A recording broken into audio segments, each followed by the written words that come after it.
in welcoming, of course, Minister Puri, Minister of Energy in India, followed by Her Excellency Delcy Rodriguez, who's the Minister of Petroleum and VP from the Republic of Venezuela. Of course, His Excellency Haitham Al-Ghais needs no introduction. He is the Secretary General of OPEC. And His Excellency Pavel Sorokin, who's the first Deputy Minister of Energy from Russia. So today, I mean, this is a supercharged panel. You might think we will only talk about oil, but really we are talking about energy security and energy transition, which I think is a very, very important topic. If you think about really how energy transition, and you see it in the media in particular, it's really pushed by the West in terms of how they think about energy transition, talking more and more about renewables, but not necessarily talking about the fact that energy transition needs to be balanced, it needs to be equitable, it needs to be affordable for everybody in this world. I was speaking to some of my panelists earlier, and I was saying that we forget that 15% of the world's population, which is Europe and the US, consume 40% of the world's energy. So it's very easy for them to point fingers and say, okay, you in the developing world need to reduce your consumption. But at the same time, we also need to be very aware that we do need a sustainable energy future. We need a cleaner future as well. So balancing those two, of course, is very difficult, but it's not something that can just be pointed out and said, okay, you just have to reduce your consumption, right? It needs to be a balance. So Minister Puri, I think I'm going to start with you, sir. I mean, India is one of the biggest growth centers when it comes to energy of all sorts. Oil, gas, everything. And you know, when we've spoken as well, and you're saying that India is trying to do everything so that it can balance its energy mix. So in terms of the current energy needs, what kind of investment is India doing? What do you see as the biggest future in terms of the energy mix for India? Amrita, you started by focusing on the transition. And as a student of history, let me say that it's not something I believe in, but it's an absolute firm conviction, almost a passion, that the transition has an air of inevitability about it. The transition will take place.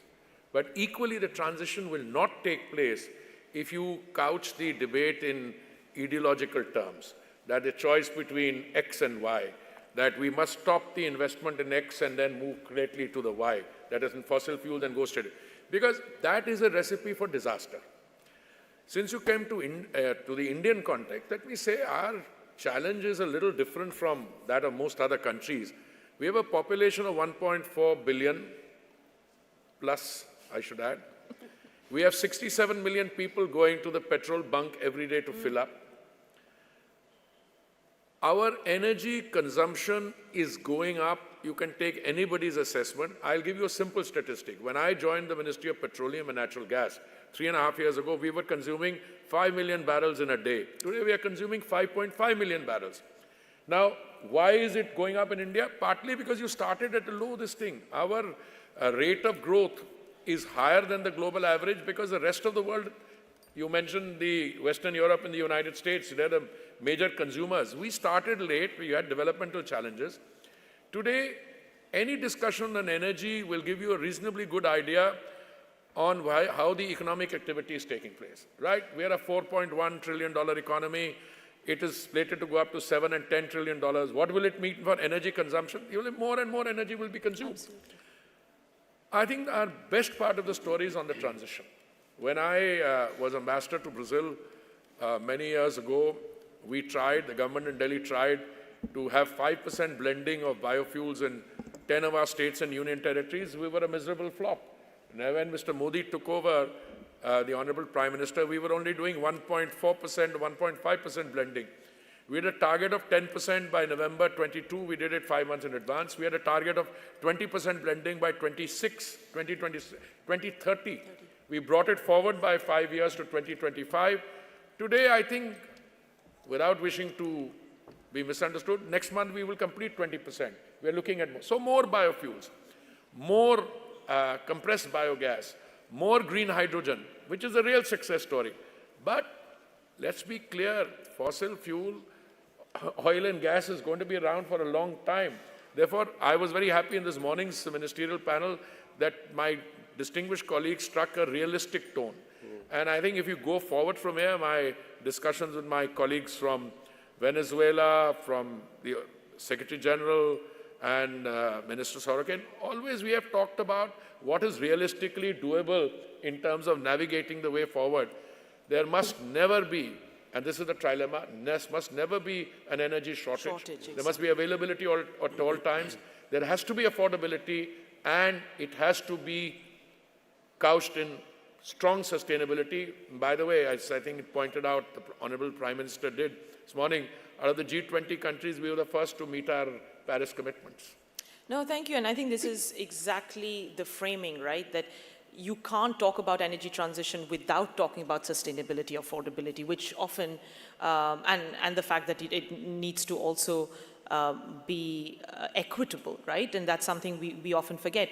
I know Haitham will scold me for even calling it energy transition, because you always say it's additive, you know, transition has begun. It's been happening since the 1970s and 80s. We used to, I think, back in the 1980s, fossil fuels used to be 82% of the energy mix. Today, it's still 81%. We haven't moved in 5 decades, right? You've done, and Dr. Aid, who's in your team, has done some really great work in talking about how oil demand is continuing to progress. I think India is a great example of that. And you're predicting it's going to reach 120 million barrels per day by 2050. So how does OPEC plan to balance energy security, right? Clearly, OPEC represents oil countries, but you have been very outspoken in also talking about other forms of energy and the need for it to be a balanced future. Thank you, Amrita. I think it's a very important question, but let me start by first thanking you, Your Excellency, Minister Puri, my dear brother, for inviting me to be amongst this distinguished panel with Her Excellency Vice President Delcy and my brother Pavel. It's all about balance, and I think this is the theme and the tone we saw this morning also in this distinguished panel with ministers, with Minister Puri. At OPEC, personally myself, our ministers, Vice President Delcy is here, she will tell you it's all about balance. This is our approach to everything, in the way we manage the market and in the way we look at long-term strategies for the future energy mix. I don't think that the debate should be where renewables are at odds with oil or with fossil fuels. Why should the two be framed always as if they are at a competition with each other, or one is going to be posing an existential threat to the other? I think, like you rightly said, 82% fossil fuels more than 40, 50 years ago, it's still about 80, 81%. And let me say this, the world has spent almost 10 trillion US dollars in so-called transitioning over the last 20, 25 years. Almost 9.5 or 10 trillion, if I'm not mistaken. And where are we today? Renewables still only form about 3 or 4%. Now, don't misunderstand me or misquote me, please. I'm not against renewable energies. OPEC is not against renewable energies. In fact, our countries are some of the leaders in embracing renewable energies. But we are all about taking a balanced approach. And the key word here, which I heard in your question, is energy security. And oil is paramount to providing energy security to the world. Energy security drives global economic prosperity and growth. Without oil, the world will stop. Everything we are doing today, flights, ships, cars, trucks, heating, cooking, you name it, petrochemicals, shipping, everything will come to a grinding halt. We saw that during COVID-19. Let's not go too far back. And OPEC has always been advocating for the importance of a key success factor for providing energy security, which is the magic word of investment. Amrita, you know, since I've taken office, I've been preaching about the importance of investing in the upstream industry, in the downstream industry, in the midstream industry, in the whole value chain, because it's a complete value chain. You cannot just invest in one side of it. And as we know, oil today, oil alone is about 30, 31% of the energy mix. When you add gas to it, you're talking about almost 55%. And the growth that we are seeing is phenomenal. We're talking from now to 2050, almost 25%, 24% energy demand increasing globally. And you know what? Most of that is going to be in places like this country here, where I see a phenomenal growth. The last time I was in New Delhi was 24 years ago. 24 years ago, and what a change I can see and feel here, being on the ground. The phenomenal growth driven by His Excellency Prime Minister Modi and his cabinet. The country is changing totally, the roads, the infrastructure, the airlines. Can you just imagine what Minister Puri told me when we met last time, the number of flights, airplanes that are being acquired in India? Oh, it's enormous, yeah. I mean, just imagine what that means for refining, for distribution in airports, for flights, for all the demand that will come for kerosene aviation fuel. And that's just to name kerosene aviation. Yeah. So it's a monumental task when we say we want to be taking care and making sure that the world has energy security. It's not just two simple words, energy security. No, there's a lot that goes behind that, a lot of planning, and that requires, I think, balanced thinking, pragmatic thinking, and realistic approaches, which we are all for in OPEC. Mr. Sorkin, if I can just ask you here briefly, I want to come back to Her Excellency Rodriguez as well after this one. But Russia is now playing a huge role in kind of providing India with that energy, right? Which in the past, it wasn't as big, obviously, but now in order to meet India's energy needs, obviously on oil, but also in other areas as well. How do you see that having evolved, and where do you see the future of that going forward? Yeah, Amrita, thanks a lot for the question. And I would also like to start by thanking His Excellency Mr. Puri and India for being here. It's a great privilege. And not only because we're partners and friends, but also because, as you said, the market is one of the key global growth drivers, not just in terms of oil consumption, but in terms of culture, in terms of economy, in terms of paving the pathway to the future. So, you know, just before I answer the question, I also wanted to second Haytham on the energy transition comment, and I think we should be calling it energy evolution now that, you know, that the hype and hysteria is over. It's more of an energy evolution rather than transition, because transition just sounds too extreme. Yeah. If oil and gas and traditional sources, I mean, look, even wood is still a major source of energy, like it was, I mean, in terms of absolute numbers, even bigger than it was 300-400 years ago. But in terms of share, it's small. But we're evolving, and I'm very glad to see that we're now evolving in a much more mature and in a with much less hype around it. So in terms of the market and supply, I mean, I think we should look at it in a slightly different way. There is a single market. We're still, we live on the same planet. And there's a huge need for energy. And the economy is growing. You know, there's a larger number of people. More people are entering the middle class. More people are becoming better off. You know, but unfortunately, you know, politics still play a very big role. And so far, what we have seen is that politics, they have not helped, at least over the past 5 years, definitely, to bring energy to the people and to bring it in an equitable way, as you've mentioned. And all these political events, what they have led to is an increase in energy prices, into changing of trade routes, and in just simply in creating significant doubts about whether the global legal system can actually sustain itself and can actually help us develop properly. So just think in a broader picture. If one country can be economically attacked like that, what does it mean for long-term investment, which any country does in a different place, if there's no legal system to protect it? That just means that your risk premiums increase for everything. So the risk premium for investing in energy has increased globally, and that means consumers have to pay for it. And you've made a very good comment at the beginning that some countries have been, and His Excellency Mr. Puri also commented on that, have been pretty much emitting gas, CO2, over the past 200 years. And why don't we look at cumulative emission and cumulative abatement, and the same goes for everything. So you cannot just look at a small time period. You have to look at everything. So we ourselves, we're pragmatic. We value our relationships, and we will continue supplying the market. We have competitive resources in terms of the economy. And no matter what pressure is exerted, we'll continue being in the market in a pragmatic way without putting politics into it. Yeah. So that's why, I mean, I don't want to focus, you know, specifically volumes or how it is supplied, but the market needs it. There is no other oil or energy which can replace it without having the world incur a huge cost, and we definitely don't want that. We want a balance between consumers and producers, so that we give the market what it wants and the market takes what it needs, and that all is settled at a price which suits both sides. So we'll continue working with that logic in mind, with anybody who is pragmatic and reasonable. No, I think the point you make is so true, because otherwise it's hugely inflationary, right? And we've seen that, what it can do if, you know, oil gets constrained. But Your Excellency Rodriguez, I think you've made this point before as well. You really mentioned equitable, right? Like, that is very important from where you come from and how you see the world.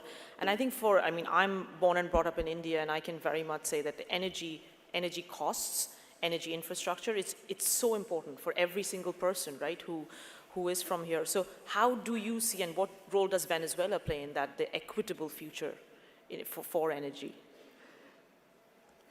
Muchísimas gracias. Bueno, primero que nada, agradecer al ministro Puri por permitirnos participar y traer la voz de Venezuela en este evento tan importante, el segundo evento en relevancia a nivel internacional. Quiero, por supuesto, como país miembro de la OPEC, saludar a nuestro secretario general, que siempre nos llena de orgullo, a un querido hermano viceministro de Petróleo de Rusia y, bueno, nuevamente al ministro Puri. Yo creo que, como han dicho mis predecesores, la discusión que se dio en el panel de esta mañana es fundamental. Y creo también que hay que contextualizar. Ha dicho el ministro Puri que la transición va a llegar, pero yo coincido que más que una transición es una evolución. El punto está en contextualizar cómo ocurre esa evolución, ¿no? En un mundo completamente desigual, donde no todos tienen acceso, por ejemplo, a la electricidad, donde el 9%, según el reporte de las Naciones Unidas, el 9% de los pueblos del mundo no acceden a energía eléctrica. Eso supone 685 millones de personas que no acceden a la energía eléctrica, o un número tan desigual como que el 19.5 millones de habitantes de la ciudad de Nueva York consumen la misma electricidad al año que 791 millones de personas del África subsahariana. Cuando hablamos de la evolución, tenemos que preguntarnos qué tipo de evolución queremos. Queremos una evolución que respete el trilema energético, que respete la seguridad energética, que respete la accesibilidad energética y que respete, por supuesto, la responsabilidad climática. Ese trilema energético hoy está completamente vulnerado y alterado. ¿Por qué? El 26% de la producción, por ejemplo, de petróleo del planeta diaria está bajo sanciones ilícitas e ilegales. Ahí coincido plenamente con el ministro Puri. No se puede ideologizar un tema como este porque estamos hablando directamente del derecho de los pueblos al desarrollo, el derecho de los pueblos al futuro, y allí hay que ser muy responsable, tener igualdad, equidad. Tú me preguntas por el papel de Venezuela. Bueno, el presidente Nicolás Maduro siempre ha señalado, las reservas petroleras más grandes del planeta deben estar al servicio del desarrollo de los pueblos, con acceso igualitario, con compromiso climático. Pues nosotros tenemos que pensar, y esto es algo que siempre discutimos en el seno de los países OPEC, el compromiso climático. Nosotros no estamos en contra de la energía renovable, todo lo contrario. Es imposible hablar de un futuro sin que todas las formas energéticas puedan atender un crecimiento de demanda como está previsto, por ejemplo, un crecimiento del 25% de aquí al 2050. Entonces, todas las energías, y yo quiero destacar el papel de China, de India, serán las grandes economías del mundo en el 2040, 2050, pero ellos también han entendido que deben complementarse todas las formas de energía, las energías no renovables, las energías renovables, en un solo interés común, pero el interés común debe ser el beneficio de los pueblos. Así que el papel de Venezuela debe ser responsable. Y yo denuncio en este espacio que lamentablemente tener posturas absurdas de sanciones ilícitas y legítimas contra productores petroleros, bueno, ataca justamente el trilema energético que permita la seguridad energética futura, porque son inversiones que están dejando de hacerse en países que tienen inmensas reservas energéticas y son inversiones que están dejando de hacerse para un futuro. Ya sabemos, esos son números, eso no son posiciones subjetivas. Ya sabemos que las energías renovables no van a alcanzar la meta que estaba prevista ni para el 2030, ni para el 2040, ni para el 2050. Pero nosotros tenemos una responsabilidad climática que atender y que es ineludible y es impostergable.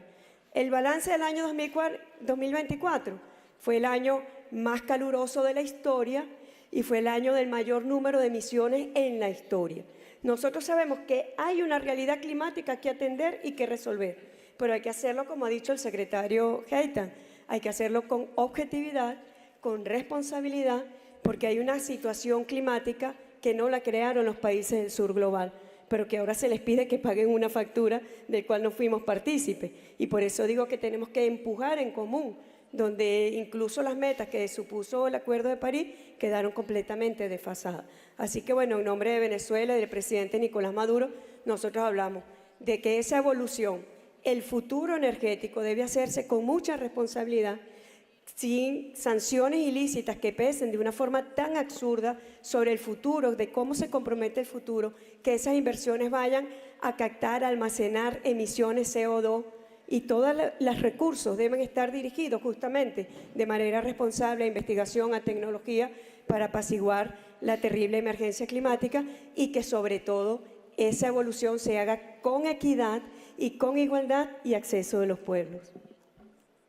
Thank you. No, that was, and some of the words you said were very, very important, right? Energy trilemma being one of them, and investments. Minister Puri, you've talked a lot about trilemma. I've heard you speak about this as well, and you're doing an amazing job in inviting a lot of private sector, but also encouraging public sector companies to really engage in this and invest in diverse set of really affordable energy supply, to give affordable energy supply to consumers. So how is India reshaping the trilemma, right? I think India is doing a phenomenal job despite being a consumer of all energy, not really a big producer. So, where do you see that path going? Well, Amritaji, let me first say that when you talk about transition, the question inevitably comes up, and the Honorable Vice President was referring to 2040, 2050. It's in everybody's mind. In my speaking notes for today's sessions, one of my very bright researchers said that in 1956, there was somebody in Shell who predicted that oil would peak by 2000. And it created a lot of confusion, Now, he made the prediction and the consequences had to be taken by the others.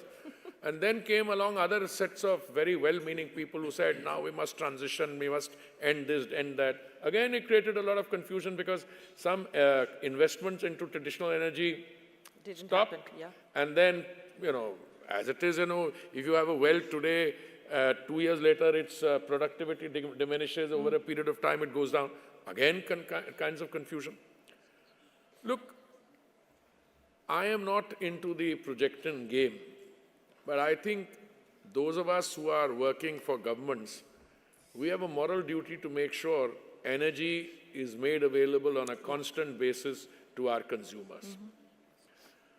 And I think this projection that oil is going to peak by 2000, or to say it's going to peak by 2020 or 2030, all of them have an underlying streak of, I want to be very careful with my words, but this is not the real world. I mean, some of my best friends are in the debate who say that, we must make sure this must stop, you must stop doing this, must stop doing, they can't doing the stopping even in their own homes. But the real issue today is that the transition is inevitable. It will take place. And we may be making another mistake. We may be saying 2040, 2050. What happens tomorrow, let's say, not now, but say 10 years from now, when the production of green ammonia and the electrolyzer production takes place? We've already got solar energy produced at a much cheaper rate, and nuclear energy comes along. Yeah.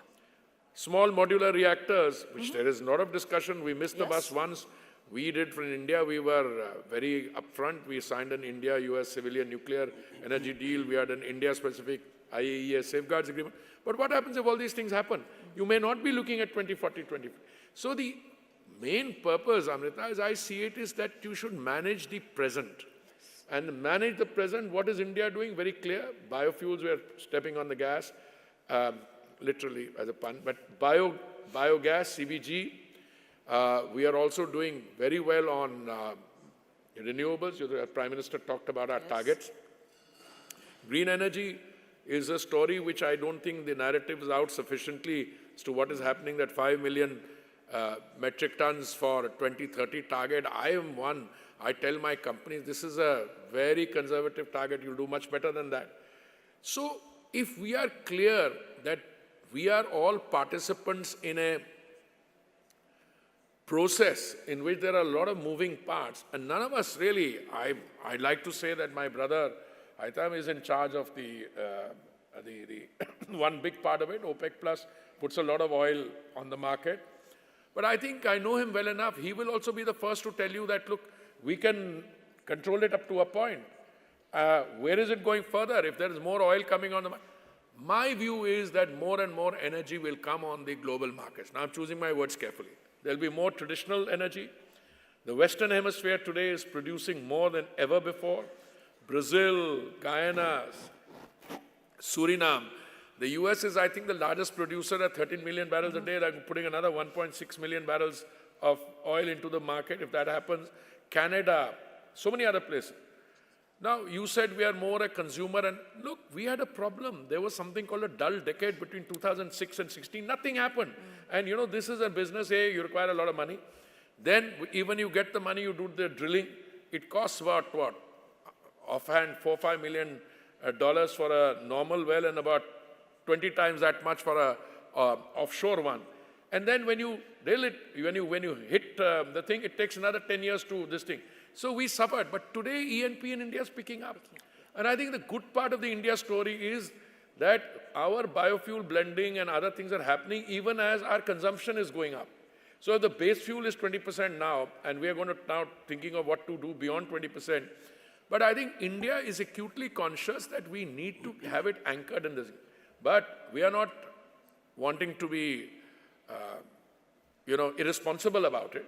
As we do that, we are acutely conscious that oil and gas will also be necessary. Gas in particular, we need more and more gas into the economy. We have a target of moving from 6 to 15% in our overall mix. So overall, I say, there are moments when you are very happy to see that more energy is coming on the market. Then you have moments of despair when you find that the turbulence or some other development is going to, create more uncertainty. But let me conclude this part by saying I am a great believer that we have all one common vested interest, that we want processes of peace and stability. And that energy, which is the lifeline of not only our, but every economy, that will continue to receive this sensitivity of treatment which it merits. I mean, that's probably something that should be listened to by everybody globally, right? It's such an important thing. But both Haitham and Pavel, I think I want to bring you both in here because Minister Puri mentioned a very important word, which is stability. And I think OPEC does a phenomenal, OPEC Plus, I should say, does a phenomenal job in providing that to the market because otherwise, like you said, you've had massive shale production, which would have led to prices crashing. And then that creates underinvestment. We've done research that shows if oil prices are at $40 for a year, production would fall by 3.5 million barrels per day then, right? Then that creates a massive super cycle. So you would get a lot of that, which is also not good for consumers. So how do you see that OPEC Plus and how OPEC Plus, or what it does to meet that future demand? Well, I think it's, like you said, it's a stabilizing factor. If we take out, I think the better way to frame this to the audience is, let's imagine the oil markets without OPEC or without OPEC Plus. And that stability factor that you're talking about, and what that stability factor really entails in the longer term for the global economy, actually, not just for oil producers or for oil consumers like India. Because stability is key for global economic growth and prosperity, as I said. I mean, you gave the example of the surge in shale oil, and I gave the example earlier on about what happened during COVID-19.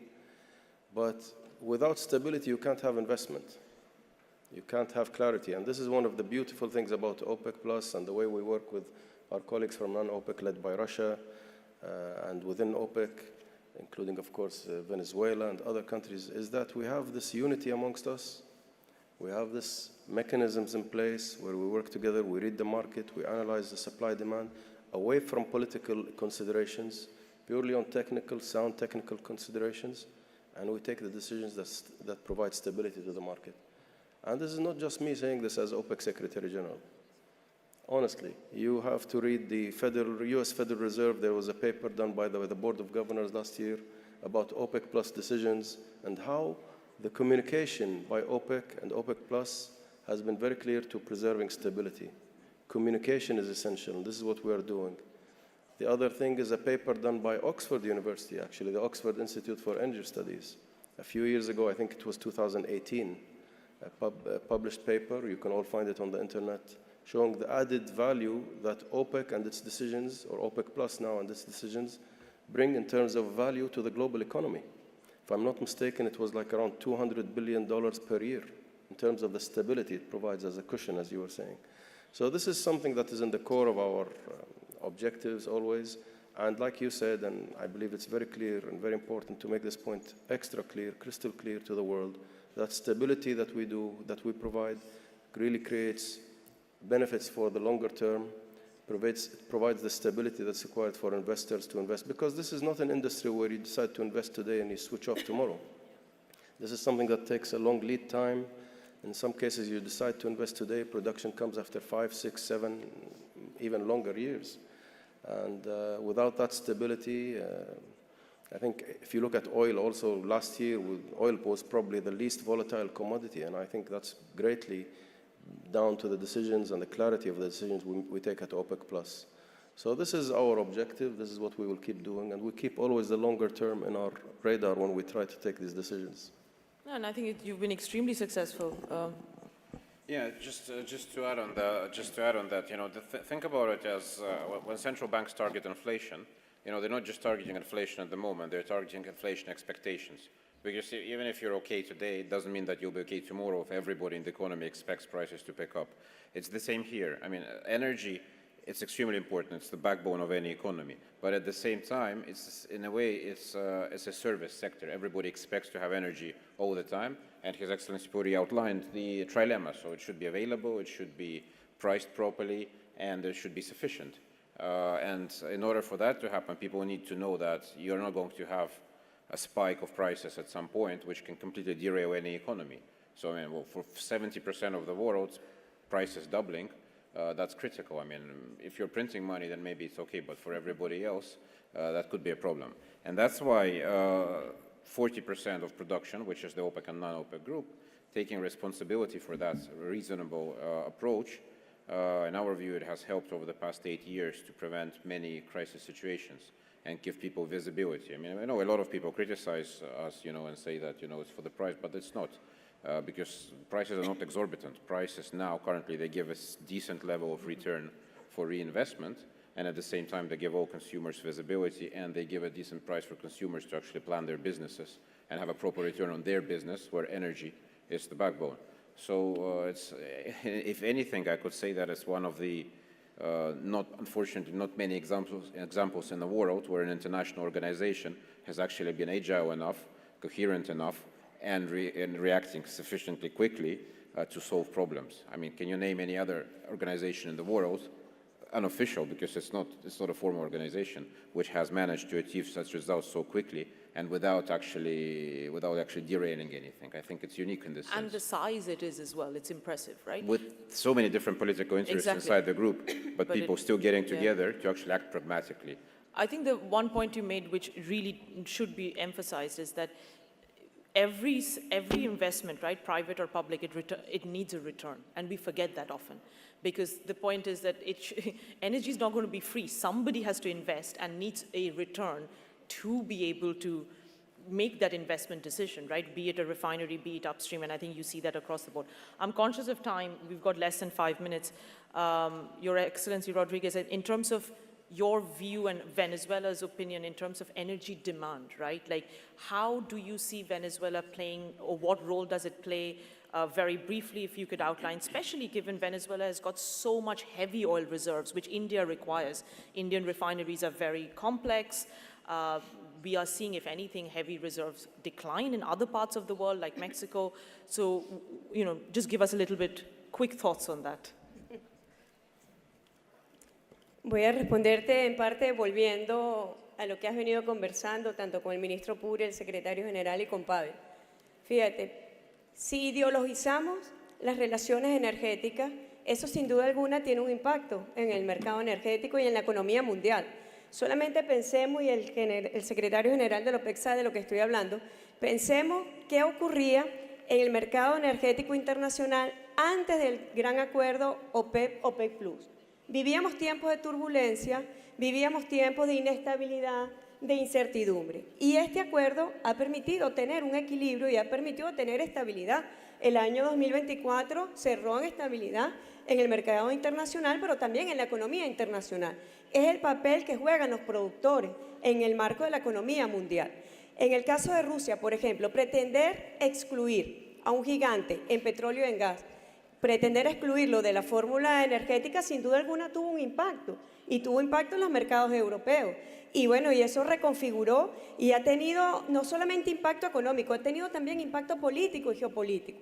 En el caso de Venezuela, pretender excluir al país que tiene las reservas de petróleo más grandes de este planeta es un absurdo. Y yo creo que los tiempos están demostrando que se equivocaron quienes pretendían excluir a Venezuela de la fórmula energética internacional. ¿Cuál es el papel de Venezuela? Venezuela no solamente tiene petróleo ligero, también tiene muchas reservas en petróleo pesado y extrapesado. Y siempre nosotros reiteramos, en el caso de India, con quien asumimos unas relaciones de hermandad y de cooperación, bueno, ese petróleo debe estar al servicio del desarrollo en los términos que hemos venido evaluando, de acceso universal, de compromiso con el medio ambiente y de la seguridad energética. Es imposible, y yo quiero aquí destacar el papel de China y de India, es imposible excluir el petróleo y el gas. Por lo menos en los próximos 1 década, 2 décadas, 3 décadas, seguirán jugando un papel importante. Pero lo que es de destacar es la palabra complementariedad energética entre los renovables y los fósiles.